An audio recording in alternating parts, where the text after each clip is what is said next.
সকালে ঘুম থেকে উঠতে অনেক লেট হয়ে গেছে, এখন প্রায় 9:30 বাজে। তো এত লেট করে উঠে তো আর সকালের নাস্তা বানানো সম্ভব না, রুটি ভাজি বা সবজি। তো শর্টকাটে কিন্তু ডিম আর পাউরুটি দিয়ে ভেজে খাবো।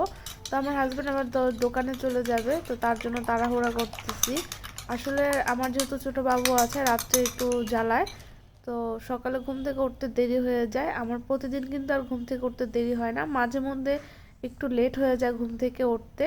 তো যেদিন তাড়াতাড়ি উঠি সেদিন কিন্তু সব ধরনের নাস্তা আমি তৈরি করে ফেলতে পারি। তো এই নাস্তা তৈরি করতে করতে আমার দুপুরের আয়োজনও করতে হবে। তো বাবুদের জন্য কিন্তু মায়েদের অনেক কিছু স্যাক্রিফাইস করতে হয়। এই যেমন ধরেন রাত্রে ঘুম কিন্তু ঠিকমতো ঘুমাতে পারি না বাবুর জন্য। তো সকালে ঘুম থেকে উঠেই কিন্তু আবার নাস্তা বানাতে হয় বা দুপুরের খাবার রান্না করার জন্য সব কেটে কুটে রেডি করতে হয়। তো সব কিছু মিলেই মেয়েদের জীবন। তো যাই হোক, আমার পাউরুটি ভাজাও কিন্তু শেষ। তো এখন এগুলো একটা টিস্যু দিয়ে আমি নিতেছি, কারণ যে একটা তেল আছে সেই তেলটা টিস্যুতে চুপসে যাবে। আর কিন্তু মাঝে মধ্যে বাইরে থেকে নাস্তা এনেও খাই। তো সবসময় তো আর বাইরের নাস্তাটা খেতে ভালো লাগে না।